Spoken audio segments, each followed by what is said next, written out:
Hey, hey.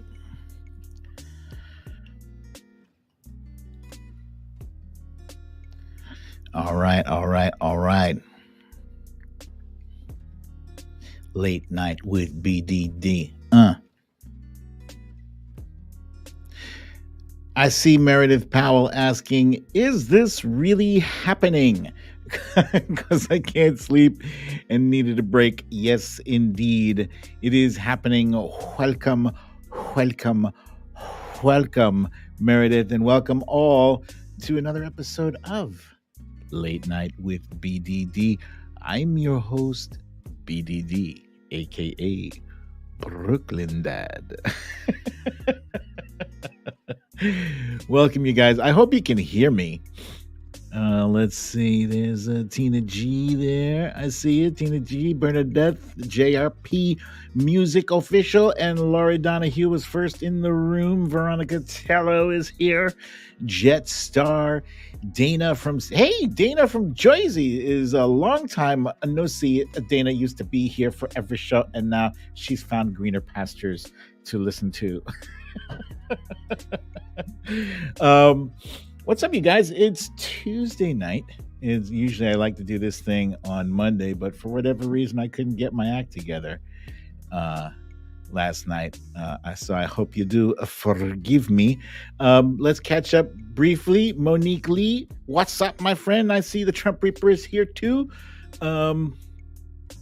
My weekend was nice. Hey, there's Samantha McIntyre. I see you there. Cindy C is here. Julia Warren, hello. Yeah, I had a nice weekend. Watched a lot of TV. I'm probably watching a bit too much TV. Did any of you guys get snow today? Because we got snow. We got some snow and a lot of slush. So that slush is still here. It's outside. It's very slushy. It's not fun. You can't make a nice snowman with it, and your snowballs are gonna just be big icy clumps of pain in the face. So that's no good. Don't throw a slush ball at anybody. And yes, Veronica Tello, I just saw the news on the TV that Lori Lightfoot lost her bid for Chicago mayor. She was having some difficulty out there. I have friends who live in Chicago, and they were not too happy with her. I'm not sure.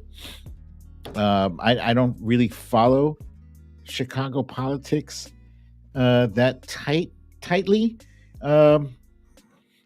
But the people of Chicago have spoken. You know, it's that simple. Oh yeah, Veronica saying we got snow in California.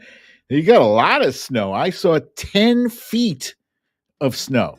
10 feet of snow in California. That's insane. That shit. I think it's been 4 decades since the last time you guys saw that much snow. So that's impressive. Anyway, let me do a brief recap or summary of what we're going to cover in tonight's show. Here at the top here, this the name of the show is Did Scott Adams Just Declare a Race War? What a dumbass. What a racist, ignoramus dumbass. We're going to touch on the show. There's a show called The Murdaugh Murders, A Southern Scandal. This was eye-opening. One of my friends told me about this, and I watched it. I watched all of it last night. It was crazy. Rupert Murdoch has put his $1 billion feet in his $1 billion mouth, and he's about to have to pay up $1 billion. What's up, your boy Ken? I see you there. And of course, as I mentioned at the top, Scott Adams needed somebody to step up and say, "Hey, man, shut up and draw." But yeah, he's got some. He said some things, and the things he said cost him his comic strip, basically. And if you're just popping into the room and you're just joining us here, this is Late Night with BDD, which is a subsidiary of Storytime with BDD. Please be sure to hit the subscribe button. It should be in the lower right corner of this video. And also, please hit the like button. It looks like a thumbs up. Please do that. It helps this channel out greatly, and it helps us continue to produce and bring you quality content that I'm bringing you tonight. Let's see. Ferragamo's got chewed on. Okay. Where was I? Oh, yeah. So yeah, let's just go ahead and jump right on into tonight's show. If you have been in a cave at the bottom of the ocean, the deepest ocean, that is the only way that you would not have heard about this case right now. This is the jury is in. Oh, wait a minute. I believe the jury is actually supposed to be going on a field trip to the site of the murders. I don't know why. I've already got this guy is guilty. This guy was his name is Alex Murdaugh, and he's standing trial right now for the murder of his wife and his son. Now, based on just like my own, I have a kind of radar, a bullshit detector, if you will. And my bullshit radar was going haywire as I was watching and listening to this trial and listening to him talking about Paw, his son Paul. Apparently, he referred to him as Paw. That may be the case, but as one of the lawyers pointed out during the cross-examination, this guy decided to take the stand in his own defense, which if any of you have been following legal dramas, you know that it's 101. You never do that. You don't put your guilty ass client on the stand, but that is what he decided to do. And I believe to his own detriment. Anyway, the prosecuting attorney in the cross-examination said, you say you call him Paw, but you never mentioned that in like the thousands of hours of interviews we have with you. You never once referred to him as Paw. All of a sudden now he's Paw. So this guy is a lawyer. He's a high-powered lawyer in the South, in South Carolina. They practically own the town. Not only is he high-powered, but like his high-powered law firm goes back generations. He's like the third or fourth generation Murdaugh to head up this law firm.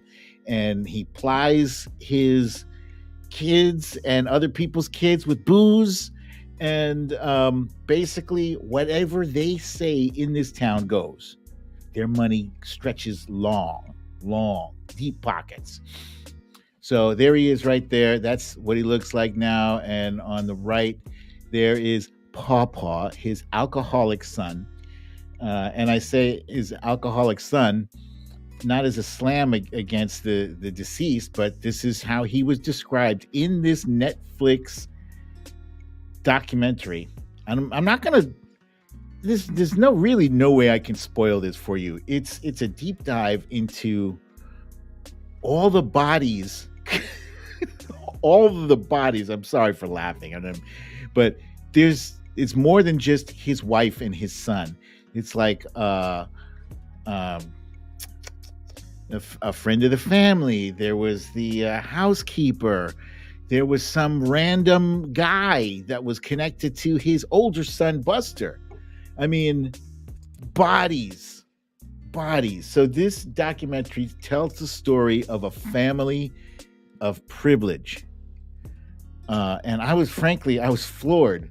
Every episode that came out, oh yeah, we got this other body that he's connected to. Like, just to be connected to 2 deaths is something. 5 separate deaths? Come on.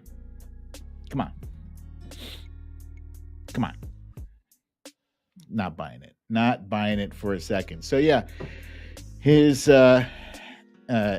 son, Paw, was an angry, ugly drunk and abused his girlfriend, and she was about to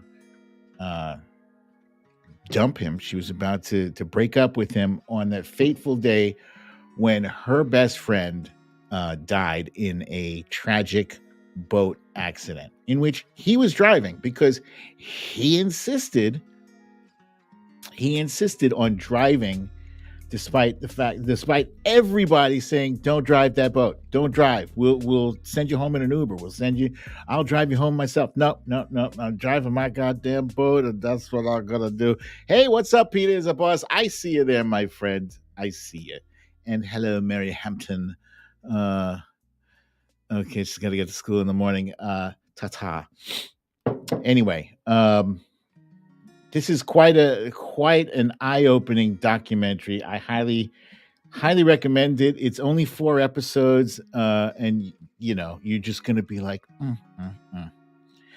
it reminds me of so many hours of watching the local news when I was young. I used to watch local news every night without fail. At 11 o'clock, I was watching the nightly news so I could find out how I should dress in the morning, what were the sports scores, and who did it, who got done, and it was like a half hour of that's a damn shame. That's what the news subtitle should be. That's a damn shame. Anyway, check this show out. On a much, much, much lighter note, there's another show that Wifey and I have been watching.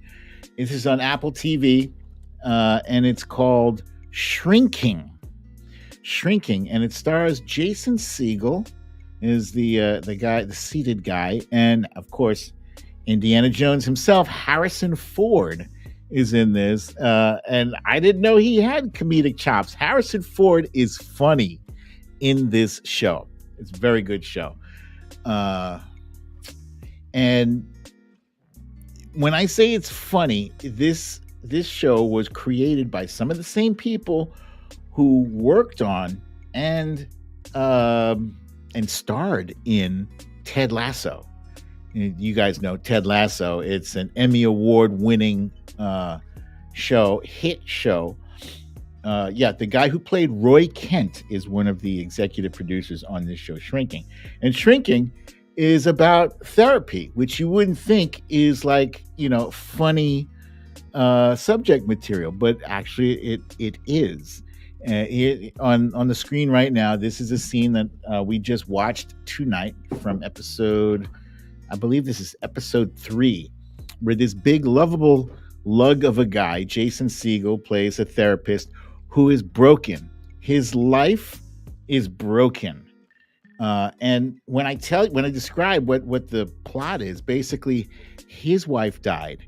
He has been in a rut for a year. His daughter, he has a daughter, that's his daughter right there, has been neglected by him. So she's being taken care of by the neighbor, the next door neighbor. Everybody in this show is messed up. But somehow, Jason Segel, the therapist, he's got friends that are therapists, and he decides to apply himself, to shake off what he's been going through and apply himself to the extreme in his therapy practice. So he's actually not just talking to his client, but he goes out in the field with them. It's pretty funny. So I highly recommend that. As somebody who has actually gone through therapy, I went through therapy myself. I went through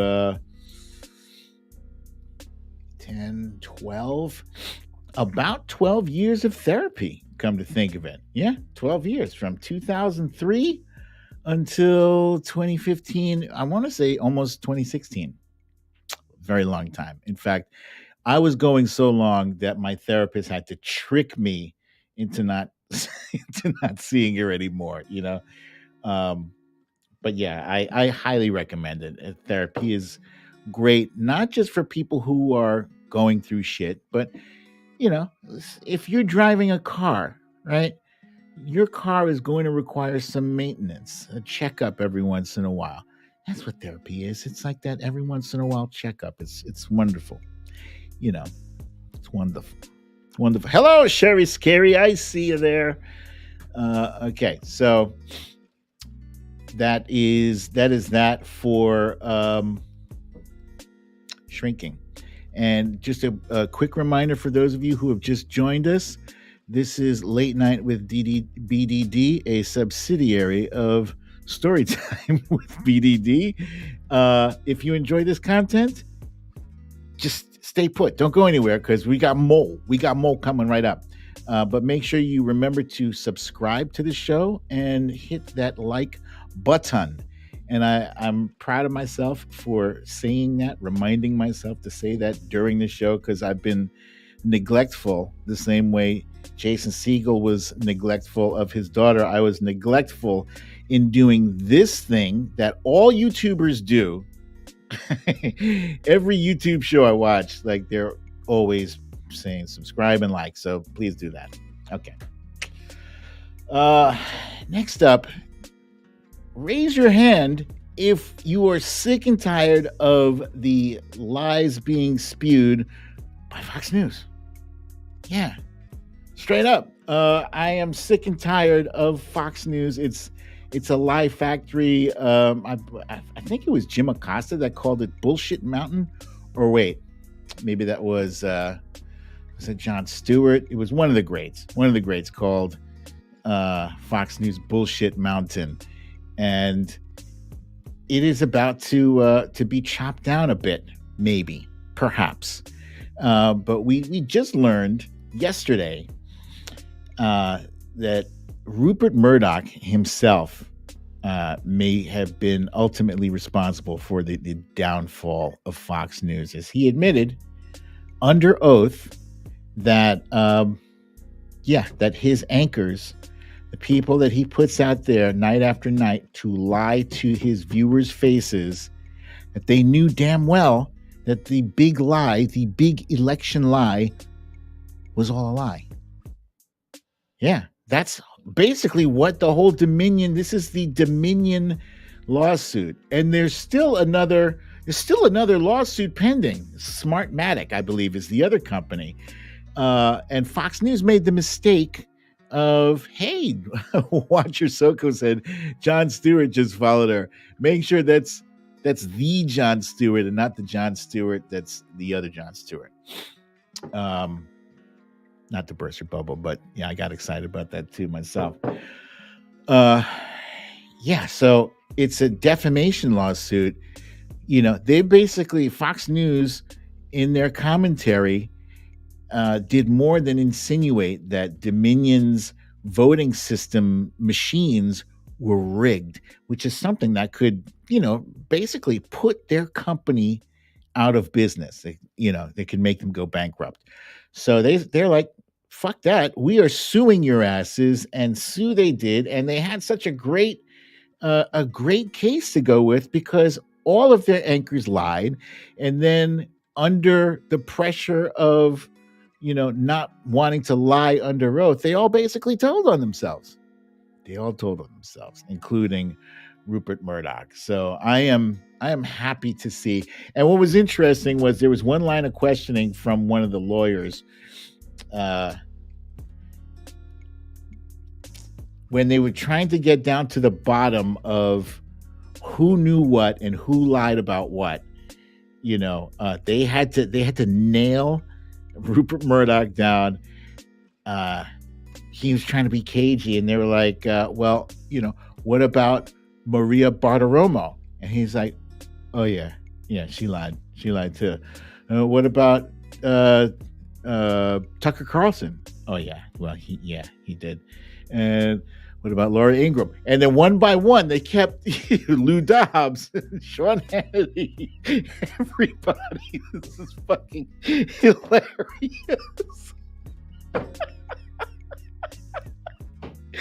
Because you know what? God damn it.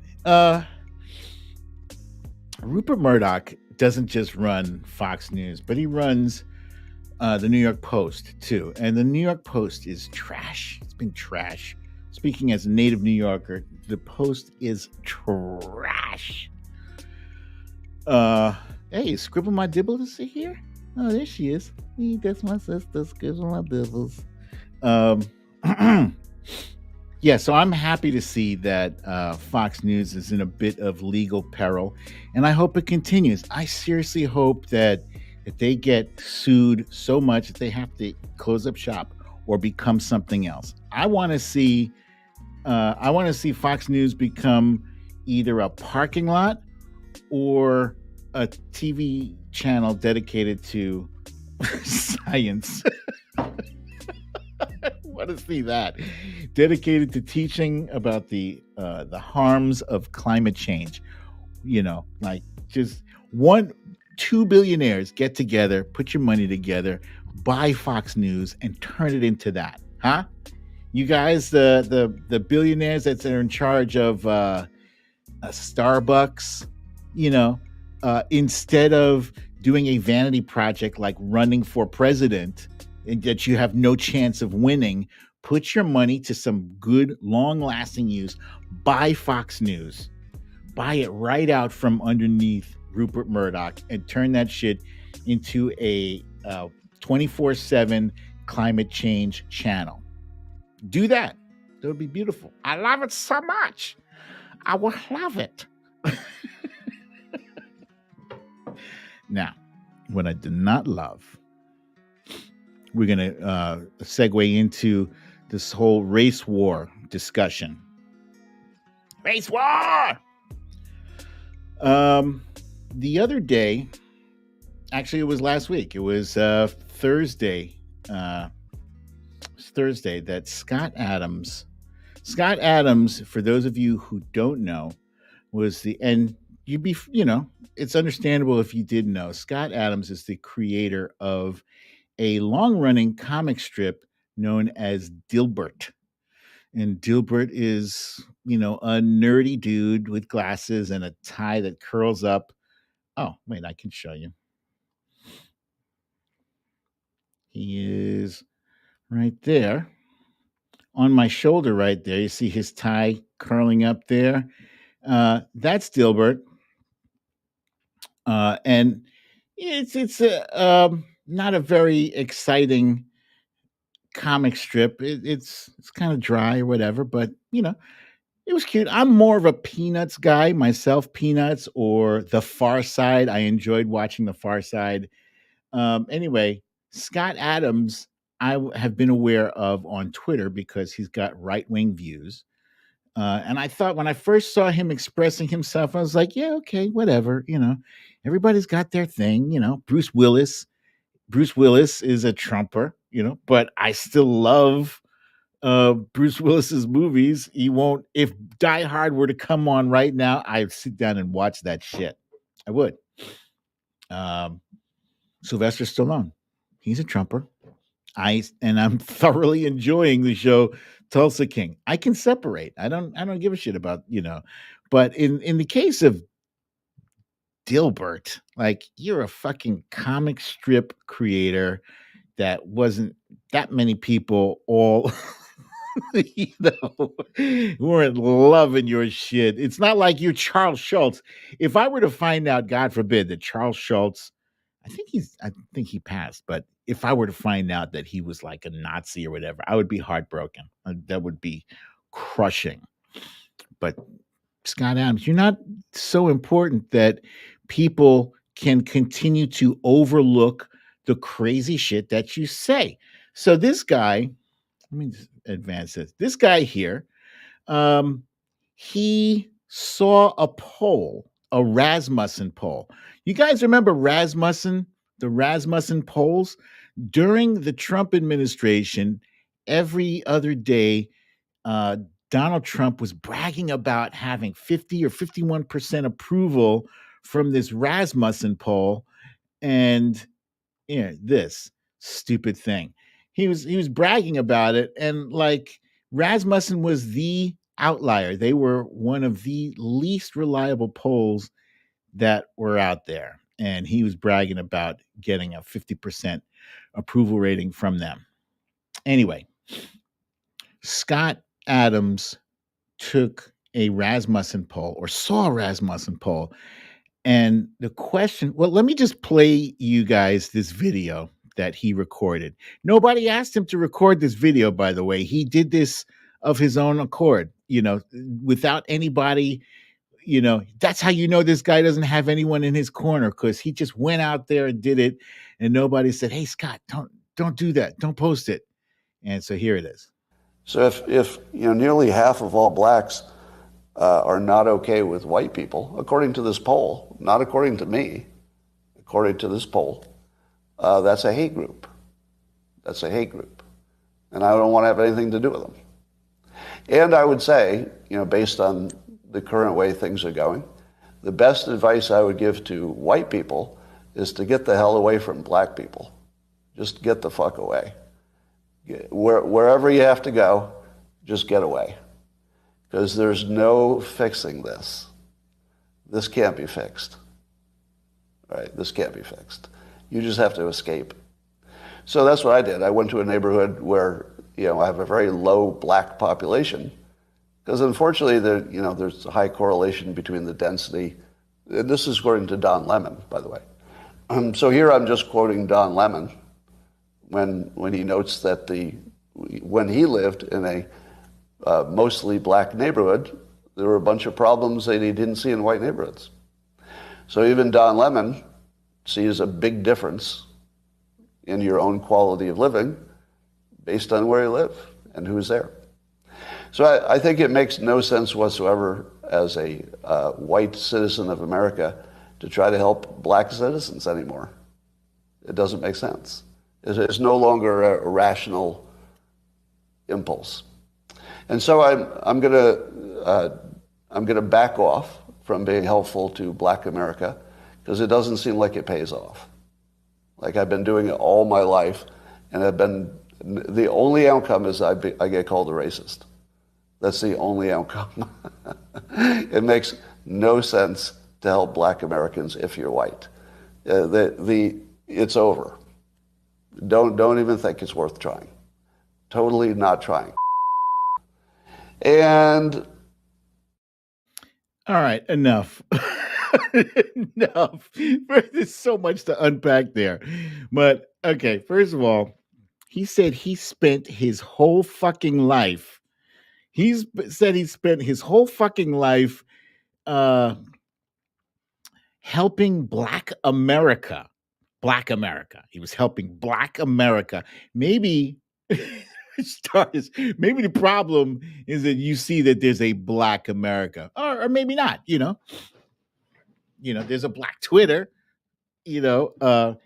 And we know that there is a Black America, but the fact that you were calling it Black America.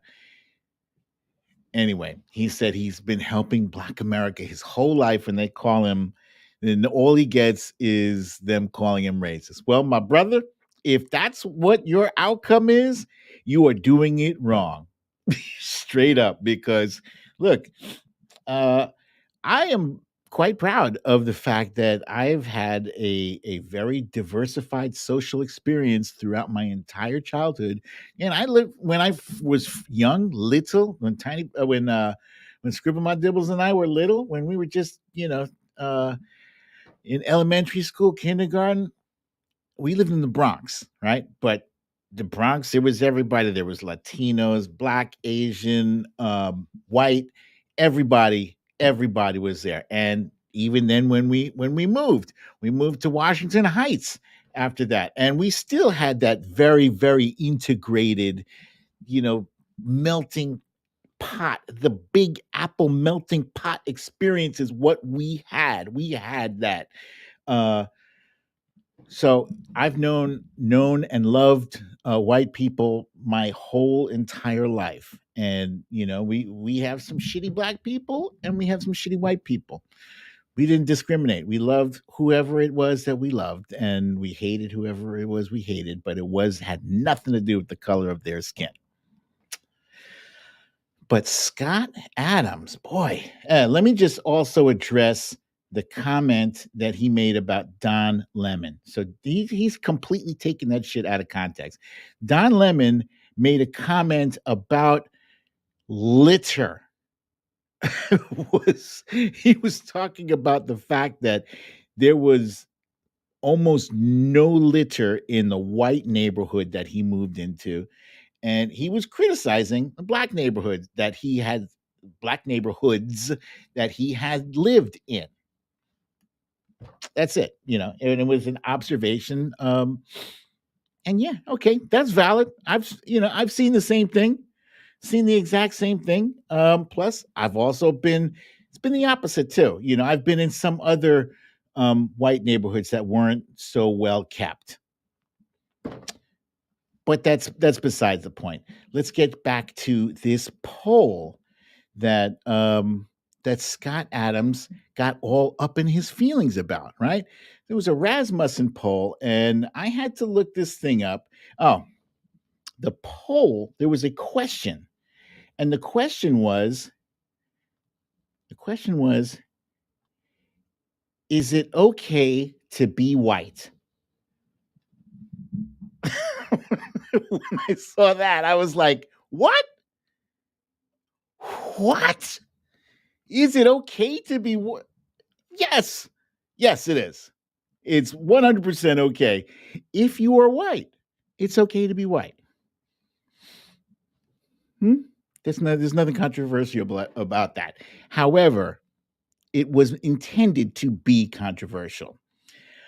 And I am going to now I'm going to share my screen with you guys. And we're going to go to this tab here. Let's share this here. This is an article from the Washington Post where they say here the phrase, here we go.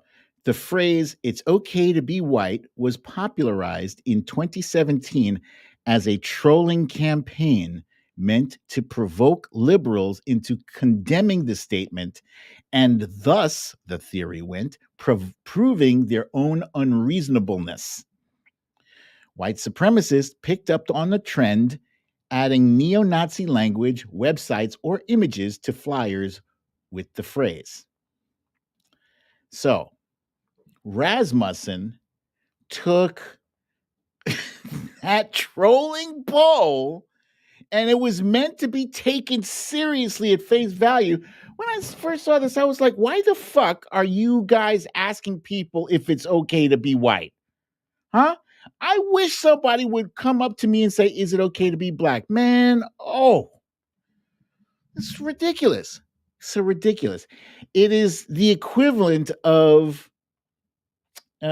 white lives matter. Yeah, okay. Yeah, they do. Sure. But nobody was questioning the fact that your white lives matter. Nobody was questioning that. In fact, at times it seems that only white lives matter, which is why the phrase Black Lives Matter in parentheses 2 came out. I wonder if the phrase Black Lives Matter came out as Black Lives Matter also, would it have been less controversial, right? Because you get a lot of pushback from this. Oh, it's BLM. They're Marxist, Leninist, communist. They hate that Black Lives Matter. It's so threatening to them that we should also matter. Anyway, I had noticed that there was a trend on Twitter. And it's only when I would end up going down a rabbit hole, and I'm sure many of you have gone down these nasty, disgusting rabbit holes too. When you get a comment from somebody that is like, it smacks of a racist. When there's a racist, when there's a neo-Nazi on your tweet thread, it. You can smell the Nazi in the air, and you can smell it. So what do? You click on that person's profile and you go and investigate and you look at the tweets. And sure enough, I would see, and this is common, very common. I'm seeing on all these white supremacist accounts, they have tweets with not one, not two, but four different videos of black people, black children beating up white children. And let me show you. I'm not going to show you video, but I'll show you It's right here. This is a typical, perfect example. I forget this jackass's name, but he has been thrashed frequently by Brian Tyler Cohen in debate, like repeatedly. He's a clown. But the little subtext under this picture, it says, "Disgusting. A group of black kids beat up a young white kid." Video recording. Um, and the way this is frequently um, posited, the way it's promoted, as it's as if it were an epidemic, right? And even Scott Adams, I hate to show, forgive me, you guys, but I have to show you this. I'm trying to make a point here. Here's another clip from Scott Adams. And I'm also really sick of seeing video after video of black Americans beating up non-black citizens. I realize it's anecdotal, and it doesn't give me a full picture of what's happening. But every damn day, I look on social media, and there's some black person beating the shit out of some white person. I'm kind of over it. I'm over it. Scott, we're over you, right? But I'm going to tell you why you keep seeing all those videos. If those videos and those tweets are popping up in your thread, it's because you follow a lot of fucking Nazis who are promoting this stuff. Look, do black kids fight white kids? Yeah, they do, because we're a mixed, diverse country. Is it only exclusively? Is that the only thing that's happening? No, clearly not. I'm sure there's some Asian kids fighting white people and Latinos fighting black people, and whatever. Everybody fights. Everybody fights. But if you are only posting, if you are cherry picking, first of all, okay, let me point this out to you. I Googled, I specifically went to Google and I Googled black child beating up white child. And I typed in those exact words, and I can even demonstrate it here to you. Here's what I came up with. This was at the top of my search results. It was, if it wasn't first, it was second or third. It was way up there at the top.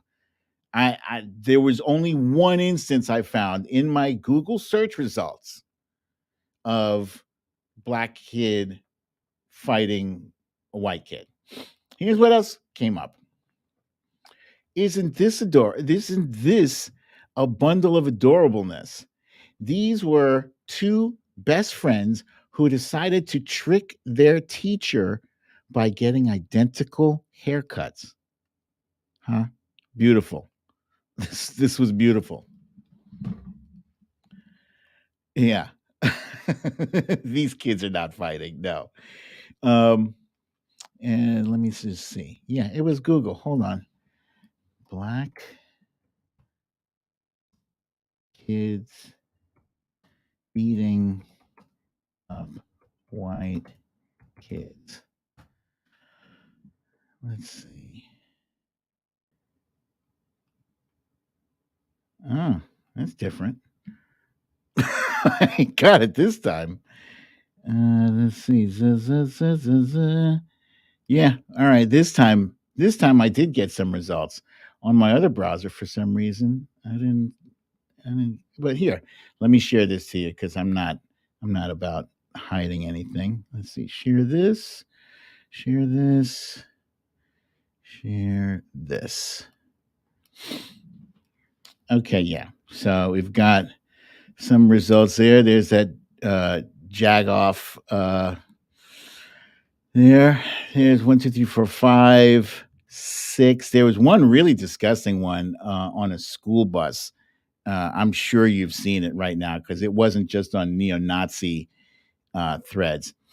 But now, if I scroll down to this third row here, right at the very far left, there's a picture of Emmett Till. Yeah, Emmett Till suffered the worst beatdown ever. He was brutalized and then hung Yeah, it was awful. And it looks like the rest of these pictures are from Emmett Till or some random episodes. The point I want to make is that if you want to cherry pick, Melissa McQueen said, "Now do white kids beating up white kids?" Yeah, if you were to do an actual survey, you'd probably find a much higher instance of white kids beating up white kids. Why? Because this is still a white majority nation. Still. For how long? We don't know. And maybe that's part of the problem why you are seeing white supremacist accounts trying to gin up some kind of race war, some kind of interracial animosity. Why?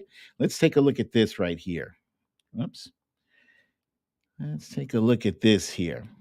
This is from the Brookings Institute. It says the United States will become minority white in 2045. Census projects. So this is tied in with a lot of the anxiety that is being exhibited by Tucker Carlson with his white replacement theory. There is a theory out there that Democrats want open borders so that immigrants can come in and steal their votes. By 2045, it is anticipated that Latinos will be the new majority demographic. Big whoop. And then there's another article I saw in the Atlantic, and it said, let me make this bigger. The narrative that non-white people will soon outnumber white people is not only divisive, but also false. And so their take was, over the years, we are seeing a whole lot of race mixing. Interracial families are becoming the norm, which is quite a beautiful thing. Yeah. As Peter is a boss agrees with me. It's a beautiful thing. Yeah, and I agree. All of a sudden, you know, um, you're gonna have more and more people saying, well, my daughter's marrying my daughter married a black guy. Hey, some folks in my family are Puerto Rican. What's the big deal? You're going to have more and more instances of that and less instances where we're fighting over race, the color of someone's skin or what language somebody speaks. We're going to be fighting eventually when we hit that good mark. We'll be fighting because you're just stupid. Excuse me.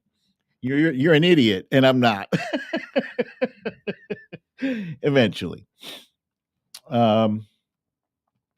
But yeah, if there was going to be a race war, I'm going to address the whole notion of race war.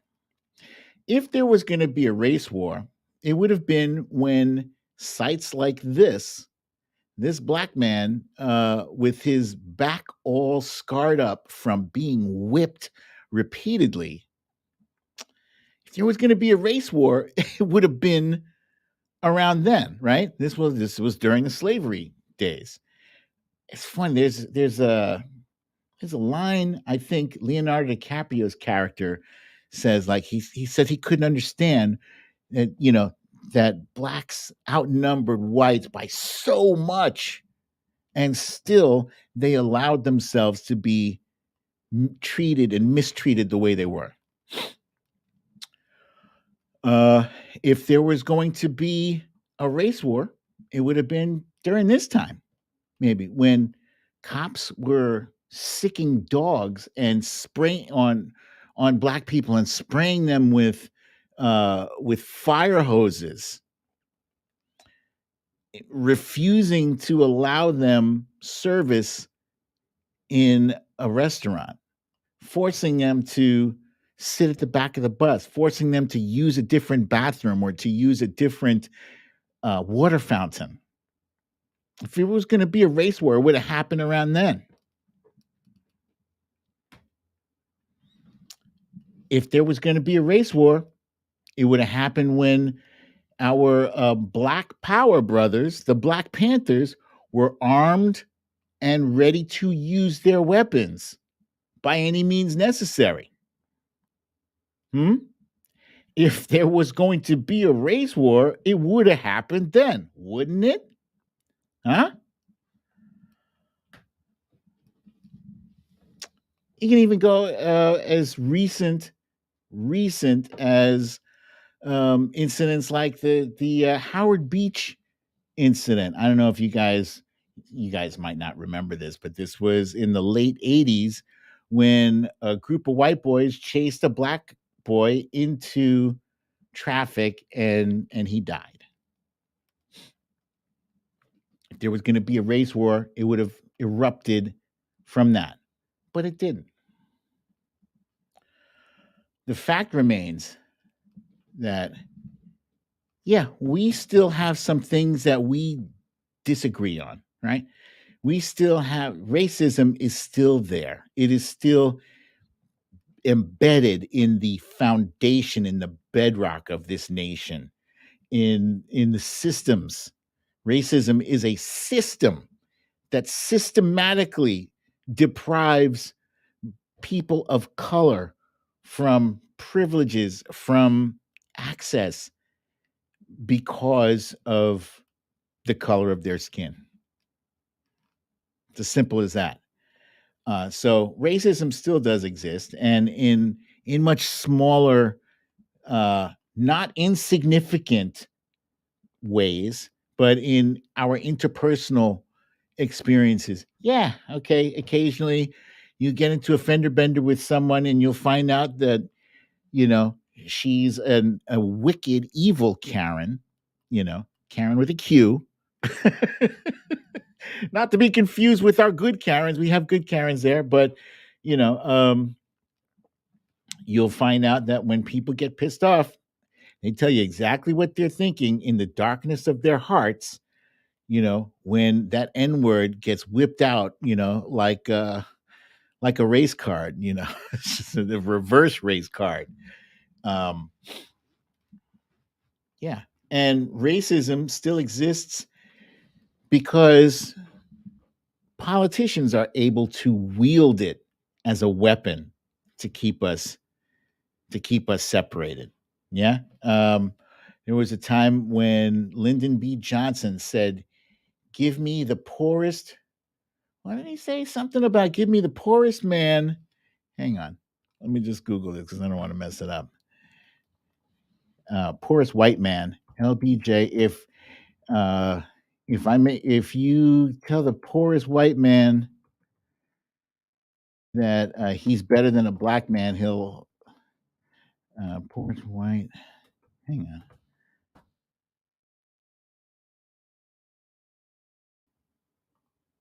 If you can, hang on.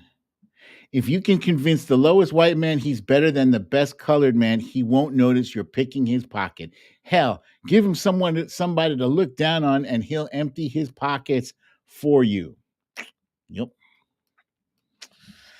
Yeah. So politicians, they all know that, and they use that depending on what side of the fence they're standing on.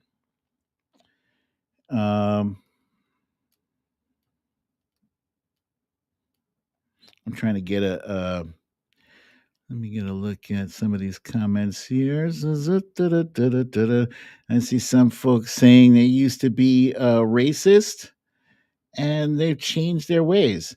And that's not easy to do. Here's the Trump Reaper saying she used to be a racist, religionist, classist, xenophobic bigot before God reactivated her brain. Not to take anything away from what you just said, but thank you for sharing that. But I think it had less to do with God and more to do with the fact that you were willing to take a look at yourself. And what I'm about to talk about, this is the stuff that Ron DeSantis wants to move away from. That's what he's afraid of. The whole fear of the CRT discussion. They will often they'll often refer to um, white people being told um, that they're not important or not as important as black people, or that they should feel guilty. And I don't know who's teaching that shit, but that's wrong. That is wrong. I think it is important to look at to look at yourself in a fearless, open-minded way and ask yourself, am I biased against certain people? Do I have a bias against this group of people? If I was walking down the street at nighttime and someone from a certain race were coming the other direction towards me, would I feel safe or would I feel threatened? Ask yourself that seriously. If I was in an elevator, just the two of us, would I feel like I have to hold my bag closer to me? You know, and you don't have to share that with anybody. Just, ask yourself that and ask yourself why. Is it because you saw, X number of movies that, kind of programmed you into thinking that way, that you should feel scared in that situation? It's got to, breaking down the walls of racism is got to start somewhere, right? And nobody can tell you, really. Actually, no, people can tell you if you're racist based on your behavior. But if you're not openly exhibiting racist behavior, if you're not openly calling somebody the N-word to their face, if you are not denying somebody access to something based solely on their race, then if you're not doing those overt racist things, really nobody can tell you that you're a racist except you, right? Often we don't find out about this until somebody gets drunk or somebody gets pissed off. That's when we find out when somebody's really thinking. And unfortunately, by the time they do that in today's day and age, it's too late, because now it's all over Facebook and your life is ruined because you've been outed as a Karen or a Chad or whatever.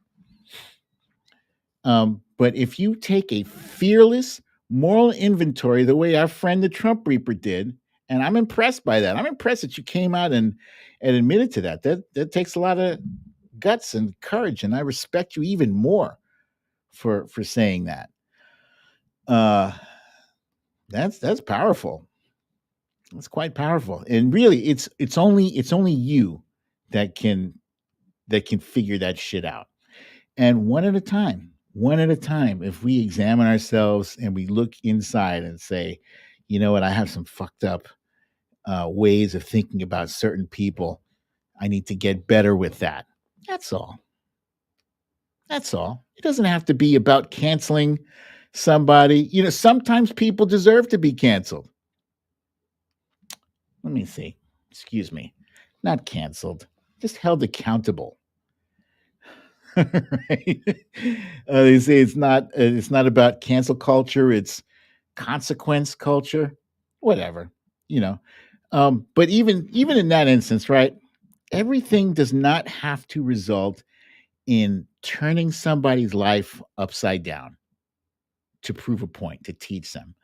Sometimes if somebody is humble enough or receptive enough, you can pull them to the side and say, hey, look, you don't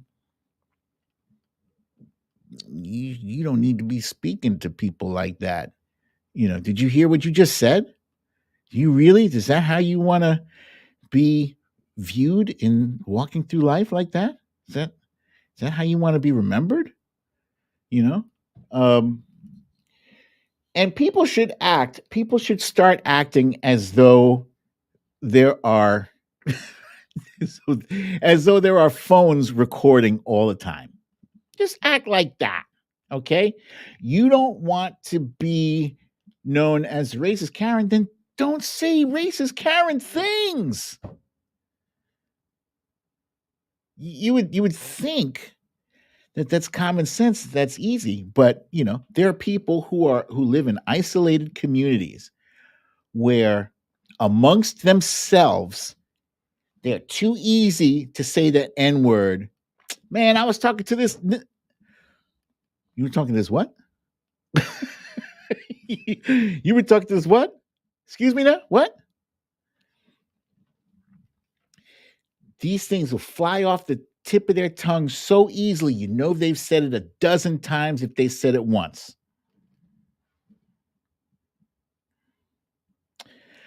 Oh, but I was on medication. How many times have we seen people try to want to blame their racism on Ambien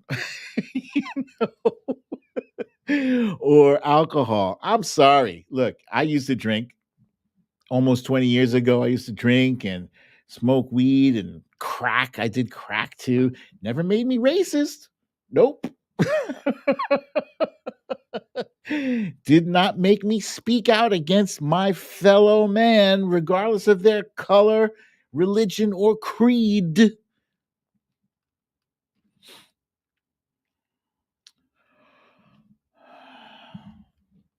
I honestly believe we will get there. Maybe not in my lifetime. That's sad. It's sad to think that, but I feel like we're closer. I feel like today's kids, I'm not even thinking about those young ones I saw in the Charleston march, Tiki Torch march. You will not replace us. Those guys will end up, Darwin will take care of those guys. But I think overall, as a whole, I think our kids are headed in the right direction. Yeah, like our parents, they grew up in this kind of apartheid America, right? Where it was really America was like an apartheid country where you it's weird to think about. You couldn't if you were black, you couldn't go into you wouldn't be served in certain restaurants and you couldn't drink. There were water fountains that said whites only and colored only. Colored. And we're not that far removed from it. That's like what, 60, 70 years ago that shit happened? There's people alive today who remember that shit.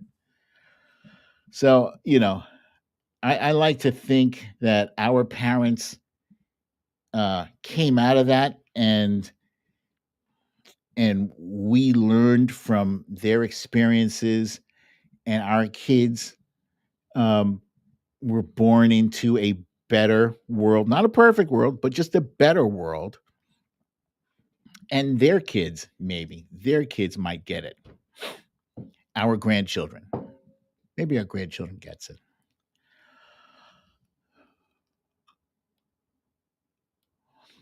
All right, so being not racist isn't enough these days. You need to be anti-racist.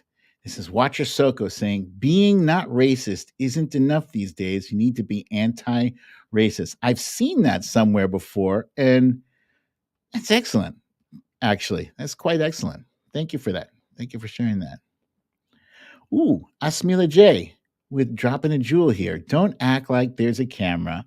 Just be a decent human being. Be nice, be kind all the time in your heart and outside.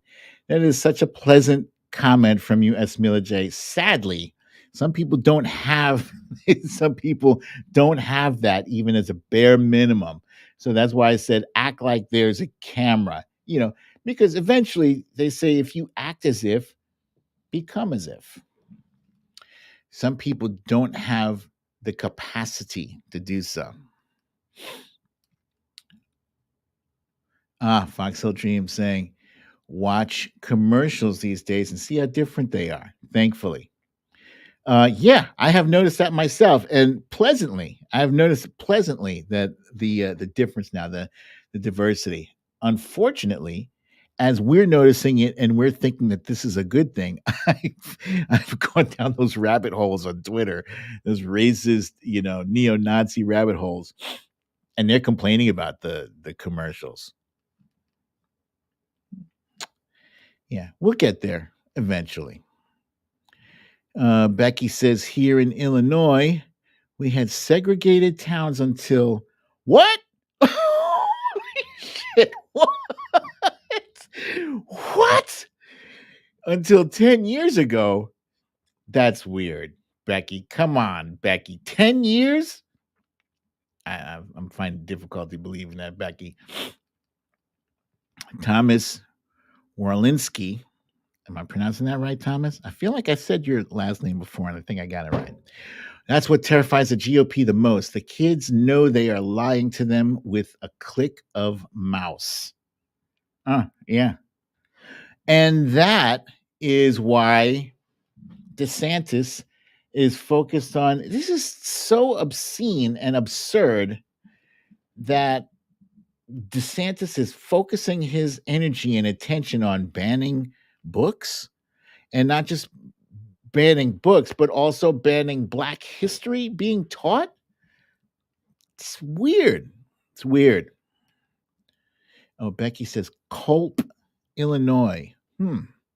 Interesting. I'd be interested to see why it took them so long to join the rest of the 21st century. But folks, yeah, thank you very much for joining me for another episode of Late Night with BDD. I'm your host, BDD, aka Brooklyn Dad. Hey, before I sign off, do you guys have any questions for me? Anything you want me to ponder, to answer for you? I've heard people complain about color diversity and LGBTQ in commercials, like "Get Over Yourself" and music commercials for a potty break. Mila J. Ain't got ain't nobody got time for that. And Dan Alaskan says the GOP is terrified of the white being tainted. Being in the minority is their biggest nightmare. Yes. Why? Why? Because they've seen how poorly minorities have been treated here in America. Oh, Veronica Tello, thank you so much. Thank you so kindly, Veronica, for the kind donation. Thank you. Thank you so much. Dana from South Jersey wants to know what other platforms I'm on. I am also on that thing called Spoutable. Spoutable, I am there. And I am also on Post, although admittedly, I have slacked off on Post. It's so hard. It's so hard. You know, you create content. Like, I don't want to just copy and paste my shit from one platform to the next. It doesn't feel right. It does, doesn't feel right. I don't know what the solution is. And the Trump Reaper wants to know, what is the next show? You know what? I've been trying to figure out who is an interesting person to interview, who I can actually get on the show. So right now I don't know, because I don't know who. I might have to just skip and wait until next week, because I honestly do not know who to bring on next. Cha-cha, thank you, my friend, for that kind donation. Thank you. Let's see. And somebody was asking me a question about Meredith Powell. Most embarrassing music you listen to? I don't know that there's anything embarrassing.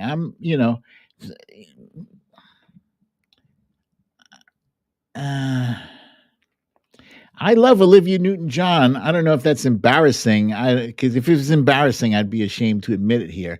There's really nothing. I think music is part of my soul. Music. So, wifey and I had a conversation the other day, and I asked her, like, if you had to choose between being deaf or being blind, which is a horrible thing to have to choose between. She said she would rather be deaf. And I said I'd rather be blind. And she's like, why? And that's weird, because I am very visually oriented, but music. I love music. There's no way.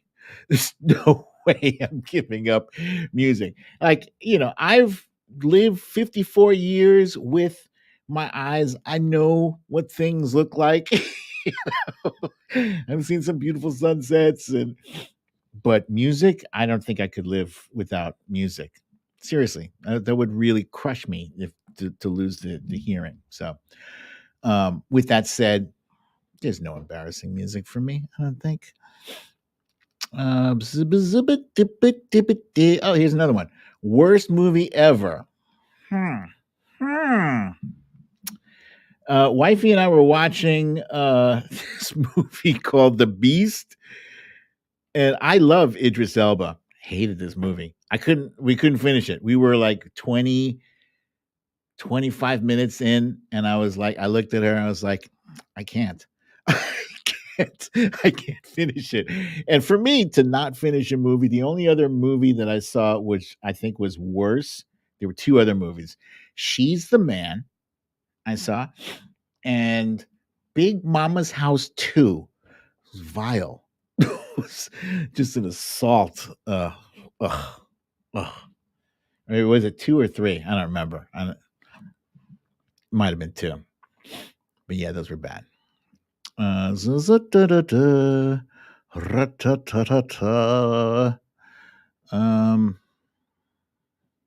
Philip Ittner. I don't know. Agnes, I don't know who Philip Ittner is. I'll have to look that up. Here, let me jot that down. I still use pens. Philip Ittner. I'm gonna Google that.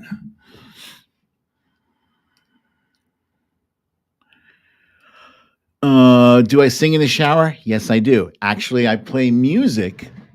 I have play music from my phone. I have a Bluetooth speaker. Bring it into the bathroom with me, and I blast that shit, and I sing along with the music. Yeah, love it, love it. That's my thing. That's my jam.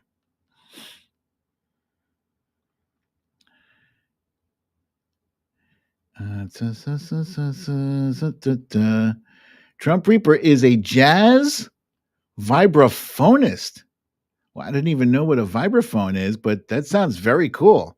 That's awesome. You guys are deep. This audience here is very deep. Oh yes, I have tried Glenn Kirshner.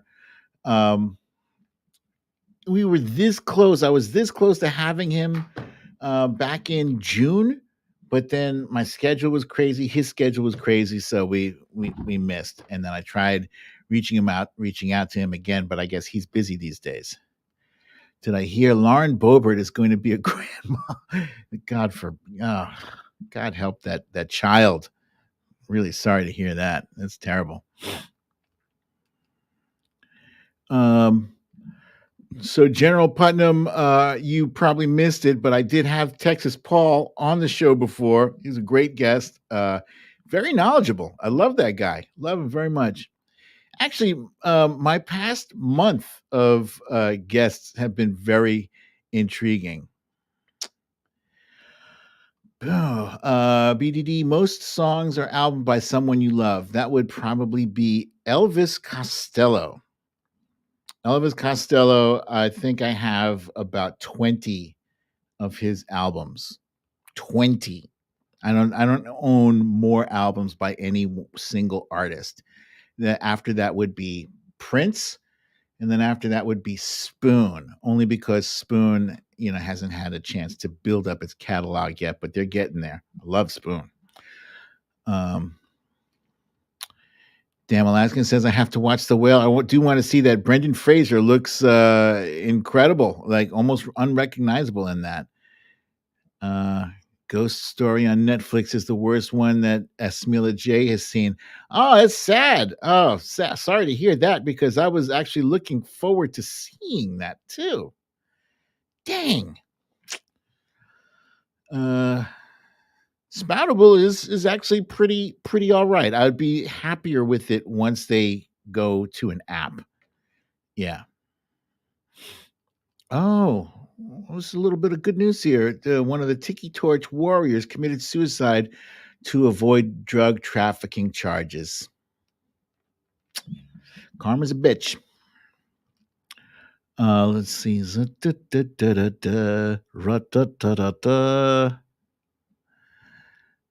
Philip Ittner is in Ukraine, a regular on Hal Sparks. Oh, okay.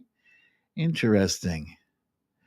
Meredith Powell, you've got some really good questions here. I'm going to have to hit you up, Meredith, if you wouldn't mind. Please send me a DM. You could help me out big time. You guys know when I have the interviews, when I have the interviews on the show, I ask them a whole bunch of your favorite thing rapid fire questions. These are some interesting questions. Please, if you wouldn't mind, hit me with 10 or 15 of those kinds of questions. I like to mix things up a bit. That would be very helpful.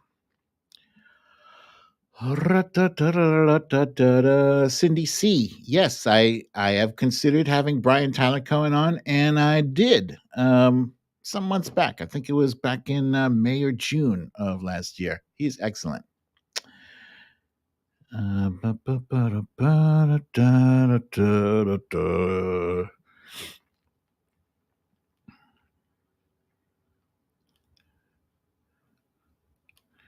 Okay, you guys. So that is all. That is all for now.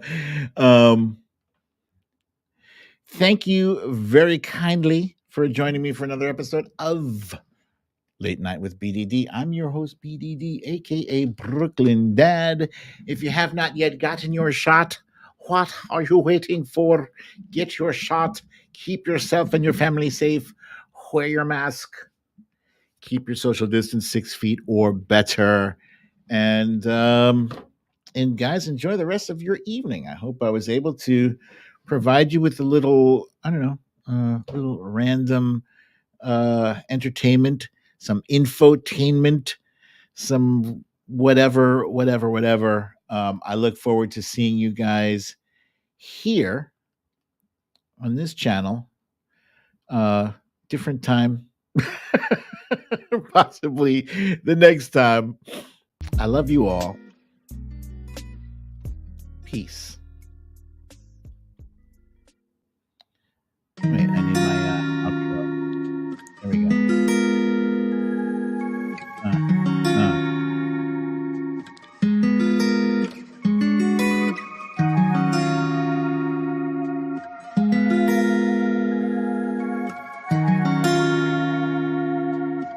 Yes, Mila J. I think I still might try Ghost Story. If I can't finish it, I'll let you know.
That's straight out of Pennsylvania.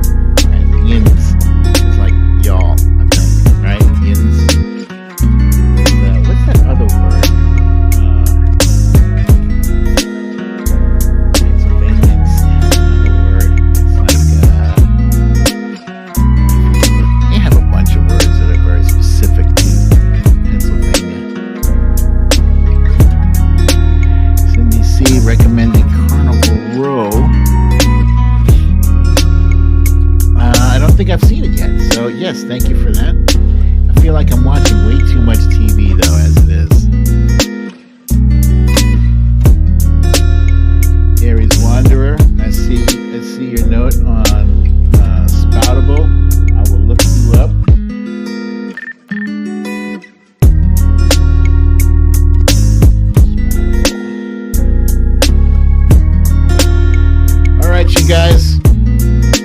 I love you all.